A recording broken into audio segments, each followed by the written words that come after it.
વડોદરા શહેરમાં તળાવના બ્યુટિફિકેશન ઊંડું કરવાની કામગીરી 6 વર્ષે પણ અધૂરી છે, જેમાં પૂર્વ વિસ્તારમાં ઇલેક્શન વોર્ડ નંબર 16માં આવેલા તળાવનું બ્યુટિફિકેશન અને ઊંડું કરવાની કાર્યવાહી જારી છે.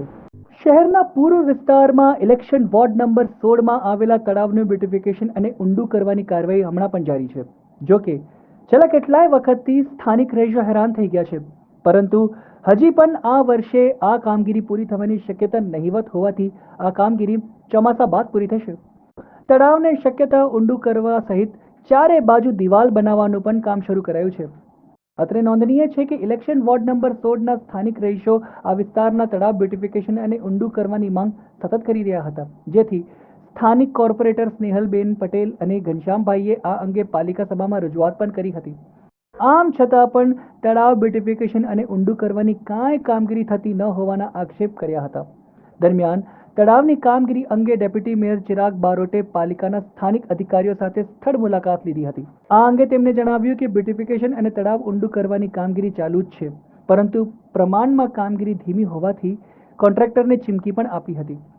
ચોમાસાની ઋતુમાં વરસાદી પાણી આ વિસ્તારમાં ભરાય છે, જેથી સ્થાનિક લોકોને મુશ્કેલીનો સામનો કરવો પડે છે. જ્યારે આ તળાવના ડેવલપિંગનું કામ શરૂ કરાયું છે, પરંતુ આ કામગીરી ચોમાસા સુધી પૂરી થવાની શક્યતા નહીવત છે. તળાવને શક્યતા એટલું ઊંડું કરાશે કે જેથી વરસાદી પાણી ભરાતા ઉભરાઈને બહાર ન આવે.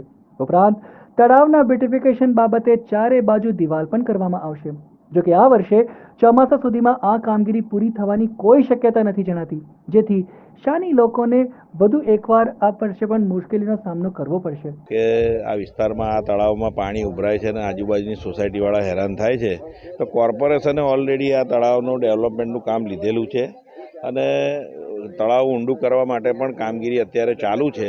એટલે એનો જ અમે અહીંયા જોવા માટે આવ્યા છીએ કે ભાઈ શું છે કામગીરી લીધી છે અને કેટલા ટાઈમમાં પૂરી થશે, અને જો ધીમી કામગીરી હશે તો અમે સૂચના આપીશું કે ભાઈ આને ફાસ્ટ કરવામાં આવે.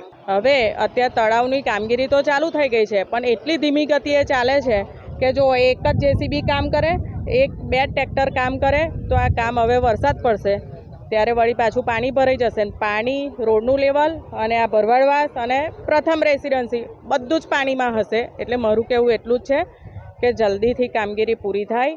હજી વરસાદ એવો આવ્યો નથી તો જલ્દી કામ પૂરું કરવું જોઈએ.